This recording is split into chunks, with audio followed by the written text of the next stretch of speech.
வணக்கம். நம் உடுமலை மாரியம்மன் கோவில் தேர் எண்கோண வடிவில் அழகாக அமைந்து வாழ்வியல் தத்துவங்கள் ஒற்றுமையை விளக்கும் அம்சங்கள் நிறைந்ததாக உள்ளது.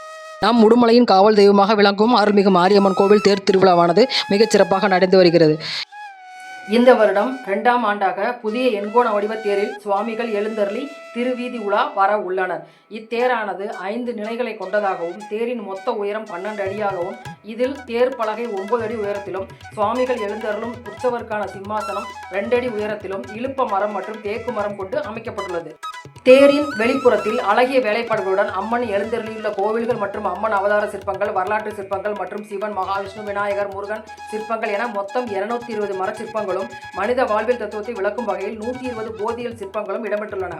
எண்கோண வடிவ தேரில் புதிய கம்பிகள் இணைக்கப்பட்டு பீடத்திற்கு மேல் 5 அடுக்கு மற்றும் புதிய கலசம் நிறுவப்பட்டுள்ளது. மேலும் செப்பு தகட்டினால் அற்புத வேலைப்பாடுகளுடன் வடிவமைக்கப்பட்ட செப்பு தகட்டினால் ஆன சிம்ம கொடி அமைக்கப்பட்டுள்ளது.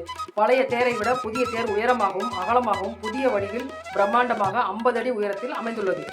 தேரின் அமைப்பு அண்டத்தையும் மனித சரீரத்தையும் குறிப்பிடுவதாகும். முதல் அடுக்கு குண்டலின் ஸ்தானம், நாபி, இருதயம், கழுத்து, மஸ்தக அந்தஸ்தானம், மத்தியஸ்தானம், மஸ்தக ஆதிஸ்தானம், துவாதசாத்தம் என 8 அண்டத்தை அடுக்குகளாக கொண்டு உச்சியில் இருக்கும் கும்பம், சோடசாந்தம், நடுவில் இருக்கும் தூண்கள், தத்துவங்கள், 2 குதிரைகள், சூரியன், சந்திரன், 10 சக்கரங்கள், தசவாயுக்கள் என தத்துவத்தை விளக்கும் அம்சமாக குறிப்பிடப்படுகிறது. அதாவது பிண்டத்துவ சரீரமாகிய தேரில் தசவாயுக்களாகிய சக்கரங்களை நிறுத்தி மனத்தை அசைவற்று ஒரு நிலைப்படுத்தி குண்டனிலிருந்து நாபிக்கும் கண்டத்திற்கும் நாசிக்கும் கண்வழிய புருவ மத்திக்கும் ஏற்றி லயப்பட்டு நித்திய சுகியாய் இருந்திடல் வேண்டும் என்ற லயக்கிரமத்தை விளக்குவதே தேரின் அமைப்பாகும். நேற்று அம்மனுக்கு திருக்கல்யாணம் நடந்தது. இன்னைக்கு காலையில் அம்மன் மற்றும் சுவாமிகளை திருத்தேரில் எழுந்தருளை பண்ணிட்டாங்க. மத்தியானம் 4 மணி வரைக்கும் தேருக்கிட்ட நம்ம தரிசனம் பண்ணிக்கலாம்.